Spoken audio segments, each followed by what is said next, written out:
Feliz Navidad para todos. Espero que la hayan pasado todos bien bonito. ¿Cómo la pasaron? ¿Bien? Bien, qué bueno. Me da mucho gusto. Quiero invitarlos para que abramos nuestras Biblias en el primer libro de Samuel, el capítulo número 7, el versículo número 10. Vamos a ver del 10 al 14. Primer libro de Samuel, capítulo número 7, versículo 10 al 14. Y cuando lo encuentre en reverencia a la santa y bendita palabra de Dios, entonces la invito para que nos pongamos de pie. Primer libro de Samuel, capítulo 7, versículos 10 al 14. Muy bien, ya pasó la Navidad. Ya pasó la Navidad y ya se acabó la euforia de las fiestas, de las comidas, de los regalos. Para muchos ya se acabó lo que llamaron la magia de la Navidad, ¿no? Ya se desapareció la magia de la Navidad del día 26, ahí se acabó. Pero para quien le dio el verdadero sentido a la celebración de Navidad, más bien sus pilas espirituales han sido recargadas de amor, de paz, de gozo, de esperanza y de fe. Por eso estuve predicando durante todo el mes acerca de esto, para que para nosotros no terminara la Navidad el día 25, sino que tuviera sentido para nuestras vidas, mucho más allá de todo lo que el mundo celebra. Para quien le dio el verdadero sentido entonces a la Navidad, su compromiso con el Señor renació. Nació Cristo y renace mi compromiso con Él. Y si usted nunca se ha comprometido con Cristo, entonces nació Cristo y nace también su compromiso con Él. Y si usted nunca ha tenido una relación personal con Cristo, nació Cristo y nació una nueva vida para usted en Cristo Jesús. Esa sí es la magia de la Navidad. Esa sí es la magia. Ahora es el tiempo para nosotros de dar testimonio de lo que el Señor ha hecho en usted, por usted y para usted. ¿Cuántos de aquí dicen amén? ¿El Señor hizo cosas en usted, por usted y para usted este año o no? ¿O estuvo Él quietecito sin hacer absolutamente nada?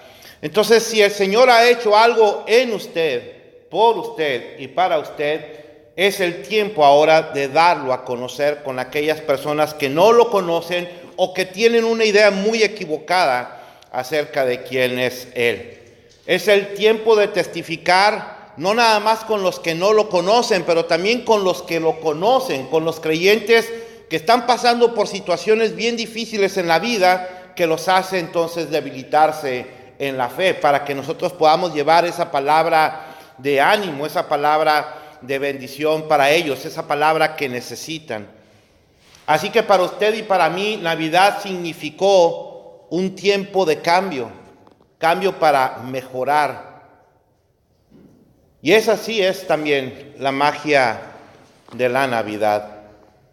Y es por eso que nosotros celebramos esta fiesta, mucho más allá de lo que la mercadotecnia nos enseña, de lo que significa Navidad. Nosotros le hemos encontrado el verdadero sentido de la Navidad, según lo que nos enseña la palabra de Dios. Esta es la magia que solamente puede provocar el Señor. Nada más Él puede hacer eso. Nada más Él puede salvar, nada más Él puede transformar. Y créame esto que le digo, no hay mejor regalo, no existe mejor regalo que compartir las buenas nuevas de salvación con aquella persona que no conoce de Cristo. Ese es el mejor regalo. Y si usted está de acuerdo, usted diga amén. Es el mejor regalo que le podemos ofrecer a alguien, el regalo que le ofrece el Señor Jesucristo de salvación. Ahora vienen las celebraciones de fin de año y nos vemos otra vez aquí, otra vez lo mismo.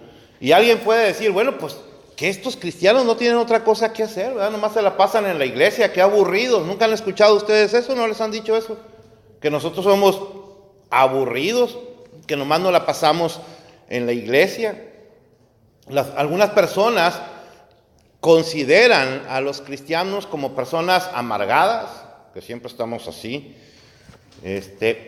aburridas, que no sabemos divertirnos, piensan que no sabemos divertirnos, que estamos viendo pecado por todos lados, o andamos viendo a ver a quién señalamos, ¿verdad? Como vil pecador, porque nosotros somos súper santos, pero eso no es así, y usted y yo sabemos que eso no es así.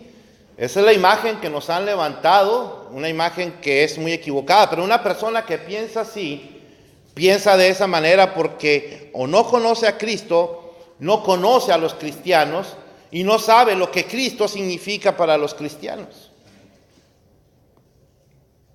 Para mí Cristo significa todo, y estoy seguro que para usted también. El Señor que me salvó, el Señor que está transformando mi vida y mi corazón, es al Señor a quien le debo todo. Y porque Él está en mí, perdón, mi alma está llena de paz, de gozo y de esperanza. Y por eso celebramos. Quienes no nos conocen, en realidad quienes no nos conocen, no saben que los cristianos vivimos nuestra libertad en Cristo con alegría, con júbilo, con mucho gozo. ¿Cuántos dicen amén? ¿O cuántos aquí son de aburridos? No, yo no conozco aquí ninguno de... No conozco a nadie aquí de aburridos. Siempre, algo que me encanta a mí de los cristianos es que siempre tenemos una excusa para celebrar. Siempre. Y eso me encanta muchísimo de estar con mi familia en la fe. Siempre estamos de fiesta, ¿sí o no? Si no existe una fiesta, la inventamos. Y nos vamos allá al basement después del servicio, y aunque sea con cafecito, pero siempre tenemos un motivo para estar celebrando, para estar compartiendo. A nosotros nos gusta compartir, ¿sí o no? Quienes no conocen a los cristianos no saben que les gusta compartir. Algunas veces tienen la idea de que los cristianos nada más andan, sobre todo los líderes o los pastores, nada más andan buscando el dinero de las ovejas. No, a los cristianos nos gusta mucho compartir, nos gusta mucho celebrar con comidas, nos gusta mucho convivir, nos gusta mucho regalar y por supuesto nos gusta mucho que nos regalen. ¿A cuántos de aquí les gusta que les regalen? A mí me encantan que me regalen.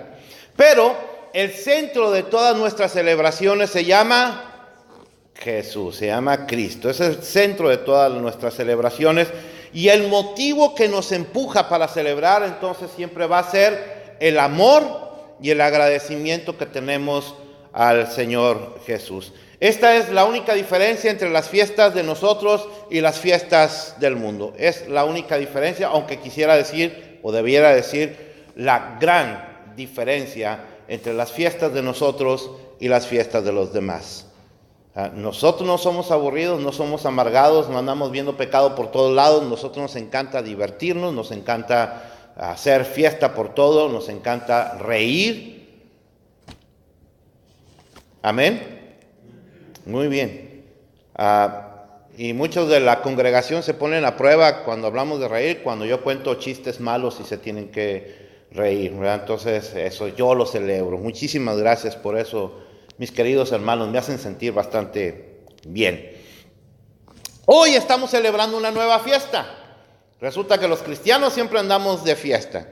Ya celebramos Navidad, ahora estamos celebrando el fin de año. Este es el último domingo del año y queremos decirle a todo el mundo feliz año nuevo, feliz y próspero año nuevo 2019. Y de eso yo quiero hablar el día de hoy. Nosotros estamos llegando ya al final del año 2018, ya mañana es el último día del año 2018, estamos listos para recibir el año 2019, algunos están esperando el año 2019 con grandes expectativas, con mucha emoción, con mucha alegría, pero otros están esperando el año 2019 con miedo, con temor, con muchísimo pánico.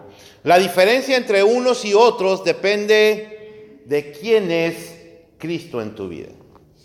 Esa es la gran diferencia. Eso es lo que hace. Cristo hace la diferencia entre los que esperan el año nuevo con alegría y con gozo, sabiendo que vienen nuevos retos, como decía Gustavo hace un momento, vienen nuevos retos, vienen nuevas metas, vienen nuevos desafíos, vienen nuevos problemas. Pero aún así nosotros esperamos el año con alegría, con gozo, con esperanza, porque sabemos en quién hemos creído y sabemos que Él está con nosotros. ¿Cuántos dicen amén? En cambio los demás no.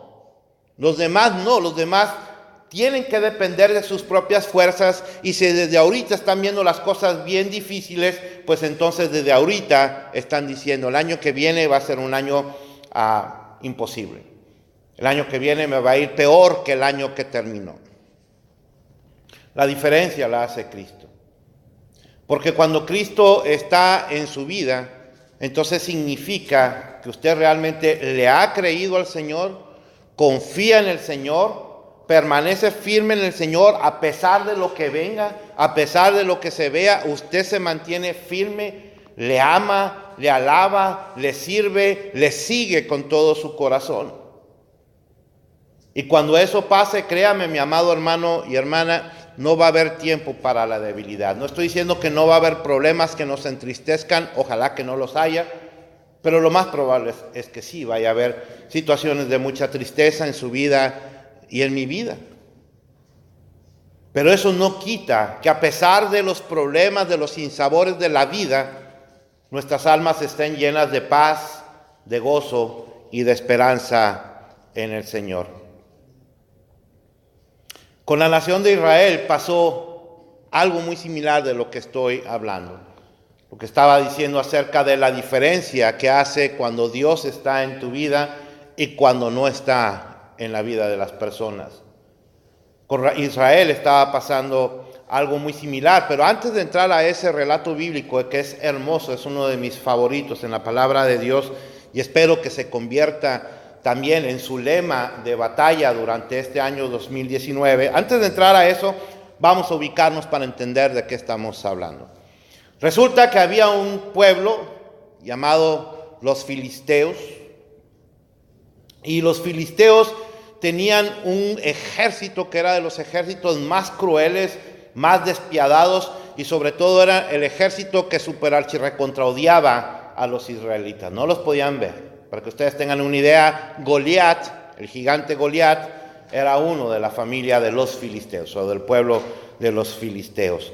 Bueno, resulta que estos filisteos se habían robado el arca de la alianza de Israel. Y el arca de la alianza, para que usted sepa, por si no lo sabía, el arca de la alianza era el lugar en donde Dios se manifestaba, el lugar que simbolizaba la presencia de Dios, porque Dios se manifestaba en ese lugar para hablarle al pueblo de Israel. Pero los filisteos se habían robado esa arca. Pero resulta que a los filisteos, cuando se robaron esa arca, no les empezó a ir nada bien. Nada bien. Si usted va al primer libro de Samuel, aquí estamos en el capítulo 7, pero si usted va al capítulo 5, en el versículo 12, usted va a encontrar ahí que dice, y los que no morían eran heridos de tumores, y el clamor de la ciudad subía al cielo. No les estaba yendo nada bien a los filisteos por tener el arca de Jehová en su poder. Así que ellos empezaron a tener mucho miedo de Dios porque sabían que era Dios el que estaba provocándoles todos esos males. Y en el capítulo 6, versículo 1 de este primer libro de Samuel, dice que después de 7 meses de tenerla en su poder, no pudieron más, no aguantaron más y decidieron regresárselas a los israelitas. Samuel entonces, ya estamos en el capítulo número 7, en nuestro capítulo, reunió a la nación de Israel en una ciudad que se llama Mizpa, ahí los reunió a todos, y los reunió para que el pueblo se arrepintiera de sus pecados. ¿Sabe por qué? Porque Israel ya estaba empezando a adorar otra clase de dioses ajenos. Como no tenían la presencia de Dios ahí, o ellos sentían que la presencia de Dios dependía de que estuviera ese mueble ahí, y no lo tenían, entonces también se sentían abandonados por Dios y entonces buscaban refugio en otra parte. Y empezaron a buscar ese refugio en dioses ajenos, en dioses falsos. Entonces Samuel los llama a todos para que se reúnan en esa ciudad para que todos se arrepientan de sus pecados, le pidan perdón a Dios y para que se comprometan delante de Él de adorarlo solamente a Él y de servirle solamente a Él. Y entonces los israelitas se dan cuenta de lo que habían hecho y empiezan a clamar a Dios por perdón. Se arrepienten de sus pecados y obedecieron lo que decía Samuel. Samuel, dicen los versículos 3 y 5 de nuestra lectura, Samuel entonces se ofreció para interceder por el pueblo de Israel. Y en el versículo 6 dice que el pueblo de Israel entonces ofreció ayuno delante de Dios. El ayuno, para que ustedes sepan, no tiene por objetivo conseguir cosas. Es decir, voy a ayunar para que Dios me sane. No, eso no es el ayuno. Voy a ayunar para poder comprar esta casa, para poder comprar este carro. Eso no es el ayuno. El ayuno no hace ese tipo de cosas. El ayuno es para que su alma esté más sensible a la voz de Dios. Como usted no está comiendo, entonces su cuerpo se debilita, pero su alma se fortalece, porque el ayuno que tiene que ir acompañado de oración. Si el ayuno no va acompañado de oración, no fue ayuno, fue dieta. Y usted no está llamado para hacer dieta. Bueno, algunos estamos, pero por otras cosas, ¿no? Pero espiritualmente hablando, el Señor no nos llama para hacer dietas, nos llama para hacer ayunos. Entonces, ellos ofrecieron ayuno para estar sensibles a la voz de Dios y poder tener esa disponibilidad para poner en práctica lo que Dios les está hablando, para dejarse guiar por el Espíritu Santo. Ahora, los filisteos se enteran de que los israelitas están en Mizpa, reunidos, y se agrupan nuevamente y deciden que es tiempo de atacar al pueblo de Israel. Al cabo ellos ya no tienen el arca, ya otra vez se volvieron a reorganizar, y entonces quieren ir a atacar a Israel, porque los quieren destruir. Déjenme le digo algo, y ténganlo muy presente. Desde los tiempos del Antiguo Testamento hasta el día de hoy, 30 de diciembre del año 2018, Israel es el único país en el mundo en el que medio mundo ha tratado de destruir. Es el único país en el mundo. Los demás países, cuando conquistan, es eso, quieren conquistar al país y punto. Pero Israel es el único país que han intentado desaparecer, destruir, y hasta el día de hoy no han podido. Cuando parecía que los habían destruido y desaparecido, en 1946, 47 por ahí, se reorganizan y nuevamente resurge la nación de Israel. Bueno, entonces cuando ellos se enteran, los filisteos se enteran de que están reunidos, dicen, es el tiempo para ir y ahora sí vamos a ir a destruirlos. Entonces los israelitas les entra mucho miedo y van con Samuel y le dicen a Samuel, Samuel, por favor, ora a Dios para que los filisteos no nos hagan daño a nosotros. Entonces Samuel, eso está en los versículos 7 al 8, todo eso lo estoy contando para poder llegar al versículo número 10 y entender lo que quiero predicar el día de hoy. Samuel entonces toma un cordero de un año y lo ofrece en holocausto. Holocausto significa que es quemado completamente para Dios, ofrecido completamente a Dios, y ora intercediendo por la nación de Israel. En ese preciso momento que Samuel está orando, en ese preciso momento, los filisteos comienzan a atacar a Israel. Pero Jehová oyó la oración de Samuel. ¿Y quiere saber usted qué fue lo que pasó? Bueno, pues ahora sí vamos a entrar al versículo número 10. Y aconteció que mientras Samuel sacrificaba el holocausto, los filisteos llegaron para pelear con los hijos de Israel. Mas Jehová tronó aquel día con gran estruendo sobre los filisteos y los atemorizó y fueron vencidos delante de Israel. ¿Sabe qué pasó? Dios honró la oración de Samuel. Y como en otras muchas ocasiones, Dios utiliza la naturaleza para manifestarse. En este caso, eso fue lo que hizo para confundir y atemorizar a los filisteos. Jehová tronó en aquel día con gran estruendo sobre los filisteos, dice la palabra. Imagínense cómo debió haber sido el trueno o los truenos, lo fuerte de los truenos, que además de ensordecedor, ha de haber hecho temblar todo lo que estaba ahí a su alrededor. No sé si a usted le ha tocado estar en tormentas en donde se oyen los truenos, y no nada más es el ruido del trueno lo que nos impacta, lo que nos asusta, sino que usted oye las paredes, las ventanas que vibran, la tierra vibra. Entonces imagínese cómo ha de haber sido de potente el trueno que el Señor mandó, que les metió bastante miedo a los filisteos, que esos no se asustaban por nada, eran malvados, eran crueles, sabían del terror, manejaban el terror, pero cuando escucharon ese estruendo tan ensordecedor, tan impactante, se asustaron y se confundieron. Ahora, piense esto, eso está ocurriendo en el mismo momento en que Samuel está orando.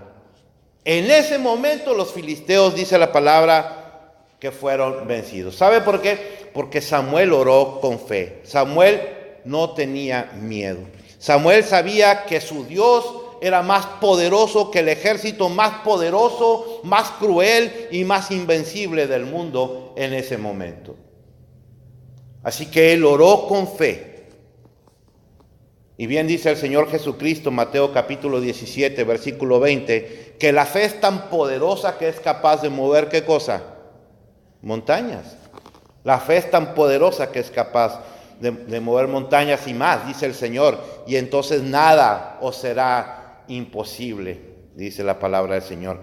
Y también considere esto, los israelitas por sus propios medios, con sus propias armas, jamás, nunca, ni en sueños hubieran podido derrotar a los filisteos, nunca. Pero Dios es capaz de hacer por ellos y es capaz de hacer por usted y por mí mucho más allá de lo que pensamos y de lo que pedimos, como dice el apóstol San Pablo en Efesios capítulo 3, versículo 20. La fe activa el poder de Dios en el creyente. ¿Cuántos dicen amén? La fe activa el poder de Dios en el creyente. Dice el versículo 11, y saliendo los hijos de Israel de Mizpa, siguieron a los filisteos hiriéndolos hasta abajo de Bet-car. Entonces el pueblo ahora sí estaba armado de valor. Sabían que Dios, el Dios de Israel, estaba con ellos y se fueron detrás de los filisteos y los vencieron. Los acabaron. Sabían que porque Dios estaba con ellos, ellos tenían la victoria asegurada. Si no, no hubieran salido. Acuérdense que un versículo antes están muertos de miedo. Pero ahora saben que Jehová está con ellos. Vámonos, se van y vencen a los filisteos. El versículo 12 dice, tomó luego Samuel una piedra y la puso entre Mizpa y Sen y le puso por nombre Ebenezer, diciendo, hasta aquí nos ayudó Jehová. Me encanta esta frase, una de mis frases favoritas en toda la santa palabra de Dios. ¿Qué es lo que hace Samuel? Samuel deja un recordatorio permanente, como una especie de memorial de gratitud que simbolizaba la fidelidad de Dios hacia ellos. Ahora, esto no es ocurrencia de Samuel. Esto era una muy buena costumbre del pueblo de Israel y debería ser una muy buena costumbre de nosotros el día de hoy.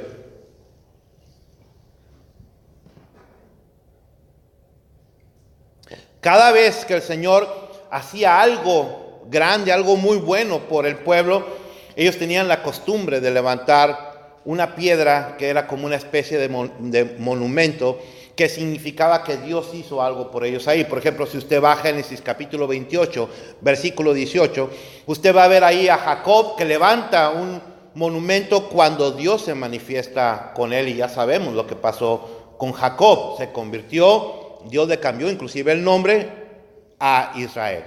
Ese es el nombre de Jacob. Dios se lo cambia por Israel. Y cuando usted va a Josué, capítulo 4, versículo 7, usted se va a encontrar a Josué levantando también un monumento cuando Dios abrió las aguas del Jordán para que ellos pudieran cruzar y llegar a la tierra prometida. Esa era una muy buena costumbre del pueblo de Israel. Samuel está haciendo lo mismo. Lo mismo. Cuando Dios les da la victoria, entonces Samuel no quiere que eso se le olvide al pueblo. ¿Sabe por qué? Porque infortunadamente el pueblo de Israel y la iglesia de hoy se parecen bastante. Son de memoria muy corta, o somos de memoria muy corta. Muy, muy corta. Nos acordamos lo que Dios hizo ahorita.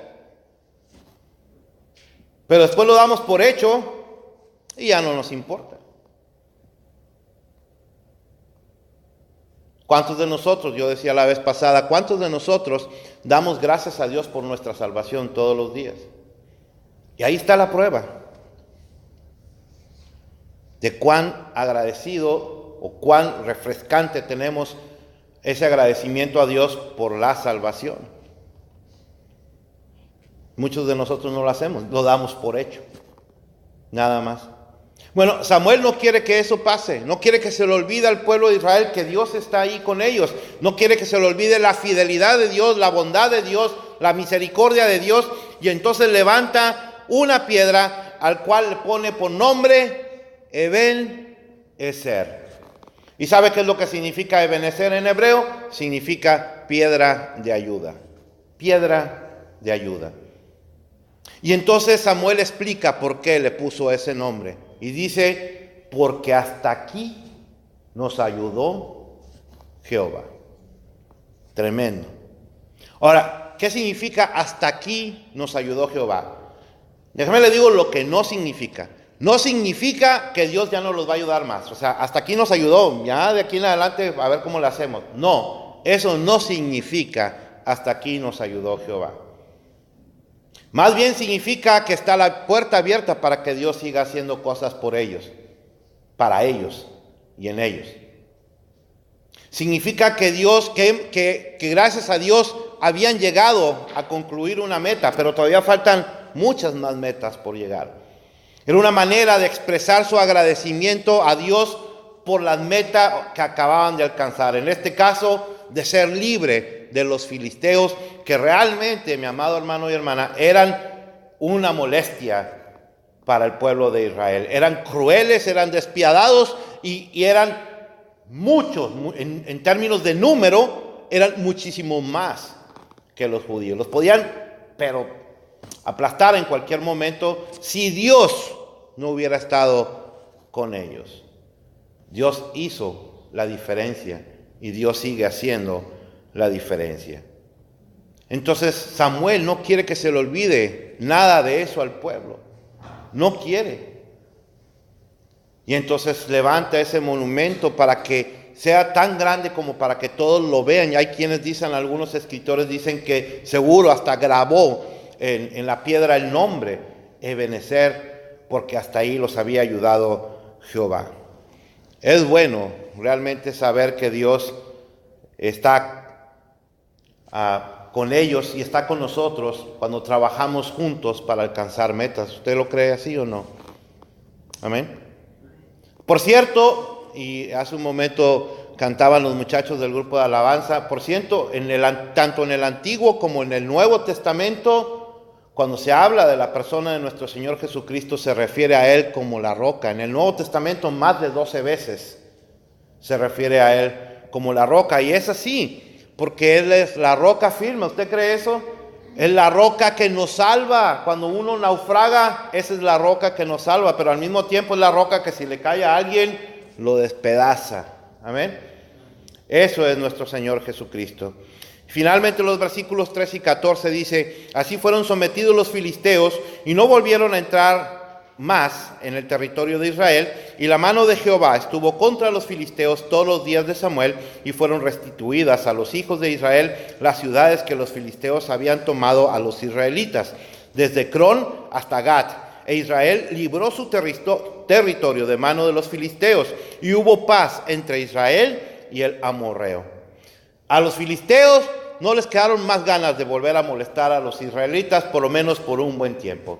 Mientras estuvo Samuel como juez de Israel, los filisteos no volvieron a molestar más, porque sabían que mientras Dios estuviera con ellos, mientras Dios estuviera con los judíos, ellos, los filisteos, no podrían hacer absolutamente nada contra el pueblo de Dios. ¿Y todo por qué? Todo porque el pueblo se volcó en oración, porque hubo un hombre que hizo la diferencia, que se llama Samuel. Él hizo la diferencia, él estuvo orando en medio de la batalla, cuando yo no me puedo imaginar a Samuel doblando sus rodillas, cuando los filisteos están viniendo encima, y él está clamando a Dios, mientras que los demás están muertos de miedo. ¿Y cuántas veces nos sucede a nosotros también en los problemas que tenemos en la vida, los problemas grandes que tenemos en la vida? En lugar de estar de rodillas delante de Dios, estar así con miedo de lo que va a venir. Samuel nos enseña lo que es la fe, lo que hace la fe. Porque mire, fe no nada más es creer que Dios puede hacerlo. Si usted cree que eso es fe, está equivocado o está equivocada. Fe no nada más es creer que Dios puede hacerlo. Fe es creer que Dios lo hará. Y le digo más, fe es vivir como si ya lo hubiera hecho. Si no, pues ¿cuál fue el cambio en usted? ¿Dónde estuvo realmente la fe? Usted viva como que Dios ya lo hizo. Camine en victoria.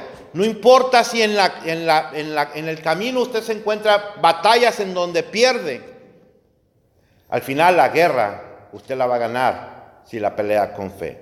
Pero Dios hizo todavía más cosas por el pueblo de Israel. Fíjese bien, no nada más les dio la victoria sobre los filisteos, sino que les devolvió al pueblo de Israel, aquí dice todas las ciudades que les habían quitado los filisteos, desde Cron hasta Gat. En otras palabras, toda la frontera se las habían quitado al pueblo de Israel, y Dios les regresa esas ciudades a ellos. Dios los restaura, Dios les restituye lo que les habían quitado, pero Dios hace todavía más. Dios derrama paz con los demás vecinos, porque los otros, los amorreos, son los cananitas, los otros superarchirrecontra enemigos del pueblo de Israel. Odiaban los cananitas a Israel, porque Israel los sacó de Canaán, porque Dios les dijo, esa es tu tierra, sácalos de ahí. No es de ellos, sácalos. Entonces los cananitas siempre odiaron a los judíos. Pero cuando Dios hizo eso de sacar a los filisteos, derramó paz en el pueblo de Israel, y ahora ya no tenían problemas ni con los filisteos, ni con los cananitas, ni con nadie. Israel por fin estaba viviendo la paz que tanto anhelaban y la paz que tanto necesitaban.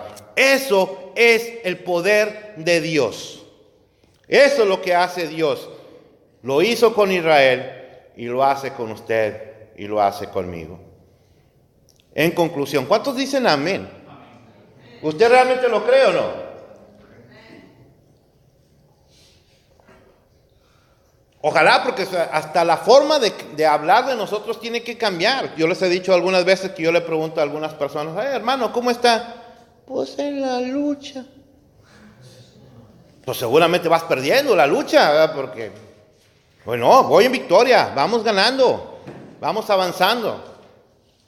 Así estamos llegando ya al final del año 2018, y estamos recibiendo entonces el año 2019. Y en este tiempo sería muy bueno que nosotros reflexionemos acerca de todas las cosas que Dios ha hecho por nosotros, para nosotros y en nosotros. Es bueno reflexionar. Esto es muy importante porque, ¿sabe por qué? Porque mucha gente solamente enfoca en las cosas malas que le pasaron. Solo enfocan ahí. La gente enfoca en los momentos tristes, en los momentos de dolor, en los momentos de sufrimiento, de fracaso, y por eso se empieza a alejar de Dios. Por eso no puede ver las bendiciones, no puede apreciar las bendiciones de Dios, porque está enfocado o enfocada solamente en lo triste, en lo malo, en el sufrimiento. Así estaba la nación de Israel. Igual, enfocando solamente en lo malo. Y por eso, porque estaban enfocando solamente en lo mal que les estaba yendo, enfocaban ellos o buscaban el refugio en dioses ajenos. Y tristemente sigue haciendo lo mismo el día de hoy. Mucha gente busca refugio en dioses ajenos porque no ha confiado en Dios. Hay gente que tiene más fe en el horóscopo que en lo que diga la palabra de Dios. Y hay gente que si usted le pregunta, ¿crees en Dios? Le van a decir, sí, sí creo en Dios. Oye, ¿qué es Dios para ti? Y le van a decir, oh, es lo más importante. Entonces, ¿por qué no le crees? Hay gente que espera con expectativa, realmente con expectativa, lo que va a decir el horóscopo. ¿Sabía usted que hay gente que no sale de su casa sin antes consultar el horóscopo? En verdad, eso ocurre. ¿Sabía usted que las secciones del horóscopo de los programas que pasan, sobre todo en la mañana, esos de Despierta América y ese tipo de cosas, la sección de los horóscopos es de las secciones más vistas? Eso es buscar dioses ajenos. La gente prefiere creer en lo que dicen las estrellas en lugar de buscar al que creó las estrellas. Y descansan en eso. ¿Sabe por qué está pasando esto? Porque mire, los filisteos, así como los filisteos habían robado el arca de la alianza que simbolizaba la presencia de Dios en el lugar en Israel, así también el enemigo de nuestras almas, el diablo, quiere robarle la presencia de Dios a usted y a mí. Él no quiere que enfoquemos en Dios, quiere que enfoquemos en las cosas malas que nos han pasado. Y quiere que enfoquemos ahí porque la tirada de Él, el objetivo de Él, es destruir su fe y destruir mi fe, destruirnos a nosotros. Pero Samuel nos enseñó lo que es orar con fe. En medio de la batalla, cuando el ejército más poderoso y sanguinario del mundo está encima de ellos, Samuel no se deja vencer. Y Samuel empieza a orar al Señor. Y el Señor los libró de ese enemigo tan poderoso y tan destructivo. Bueno, cuando usted y yo oramos, Dios hace lo mismo. Dios nos libra de ese enemigo tan poderoso y tan destructivo que tenemos, que son Satanás y sus demonios. Dios nos libra como cuando la nación de Israel reconoce sus errores, dobla rodillas, se pone en ayuno y claman a Dios pidiendo perdón y pidiendo que los llene de su presencia. Y Dios los liberó, los libró. Dios hace lo mismo con usted y conmigo cuando lo buscamos en oración.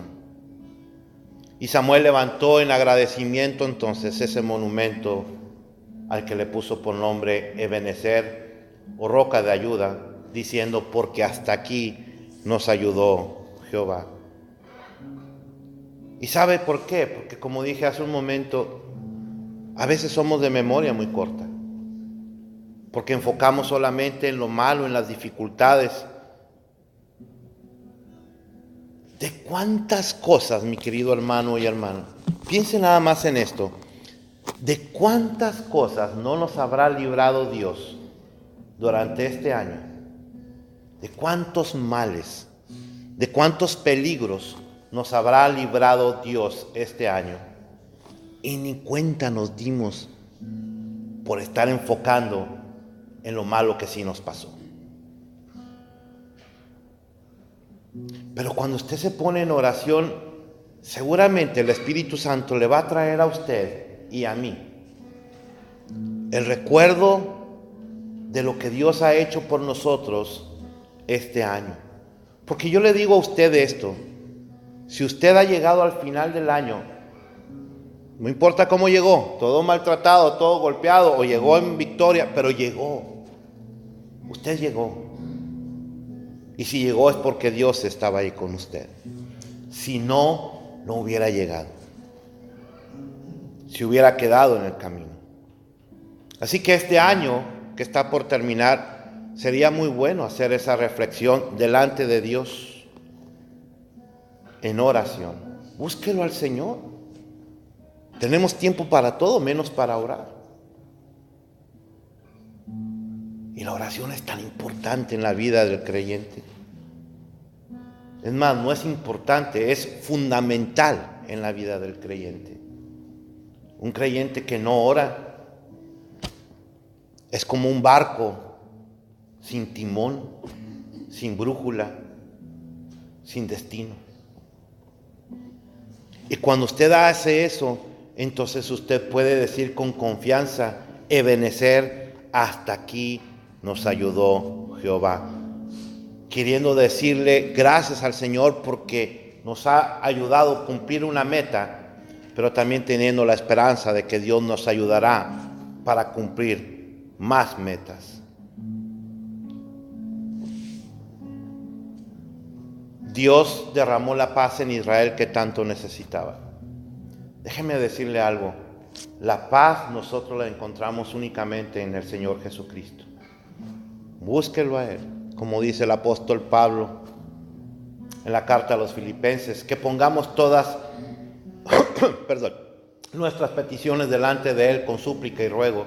Y después dice, y la paz de Jesucristo, que sobrepasa todo entendimiento, guardará vuestras vidas y llenará vuestros corazones en Cristo Jesús.